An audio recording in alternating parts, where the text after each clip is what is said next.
আল্লাহ রাসূলের কাছে একজন সাহাবী আগমন করলেন। তিনি বলেন, ইয়া রাসূলুল্লাহ, আমি আপনাকে আহাল থেকে, মাল থেকে, আহাল মানে পরিবার, আহাল অর্থ কি? ইংরেজিতে বলা হয় ফ্যামিলি, আর আরবিতে বলা হয় আহাল। ইয়া রাসূলুল্লাহ, আমার আহাল থেকে, ওয়া মালি, আমার সম্পদ থেকে, ওয়া ইন্নী লা আসকুরুকা ফামা আসবারু, আমি আপনাকে বেশি ভালোবাসি, তবে আপনার ইন্তেকালের কথা স্মরণ হইলে আমি আর ধৈর্য ধরতে পারি না। হুজুর গো, আমার মনে যত আশা বেদনা আছে, আমি যখন এই বাড়িতে থাকি, যেখানে থাকি, আপনি রাসূলুল্লাহর কথা মনে হইলে দৌড়াইয়া আপনি রাসূলুল্লাহকে দেখলে আমার দিলটা শান্ত হইয়া যায়। সুবহানাল্লাহ।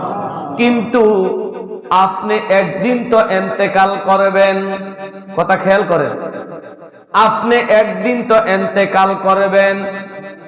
আপনার ইন্তেকালের কথা মনে হইলে আপনি রাসূলুল্লাহকে দাফন করে ফেলবে, কবরস্থ করা হবে, এই কথা খেয়াল হইলে যাকারতু মাউতি ওয়া মাউতাকা ফাআরিফতু ইন্নাকা, হুজুর আপনার ইন্তেকালের কথা শুনলে আমি কিভাবে ধৈর্য ধরব?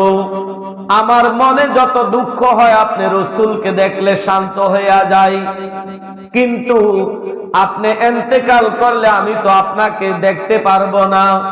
আমার এই কথা স্মরণ হলে আমি আর ধৈর্য ধরতে পারি না। রাসূলে পাক ইন্তেকাল হয়ে যাবে, রাসূলকে রওজা মুবারকে দাফন করবে, আমি কিভাবে বাঁচবো? আমি কিভাবে ধৈর্য ধরব? এই কথা স্মরণ হইলে আমি আর ধৈর্য ধরতে পারি না। আল্লাহ তাআলা সাথে সাথে কোরআন শরীফের আয়াত নাজিল করলেন, ও সাহাবীরা, মাইয়ুতিল্লাহ ওয়া রাসূলা ফাউলাইকা মাআল্লাযীনা আন'আমাল্লাহু আলাইহিম মিনান নাবিয়িনা ওয়াস সিদ্দিকিনা ওয়াশ শুহাদাই ওয়াস সালিহিনা, যারা নবীদেরকে দুনিয়ায় ভালোবাসবে তারা ইন্তেকালের পরে নবী আলাইহিস সালামদের সাথে, শুহাদায়ে কেরামের সাথে, নবীর সাহাবীদের সাথে জান্নাতে থাকবে। আল্লাহুম্মা সাল্লি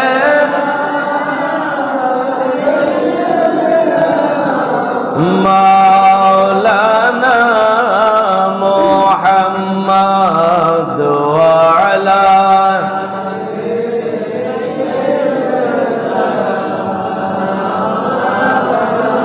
ও প্রিয় হাবিব, পাগলের রাখছো কেন দূরে?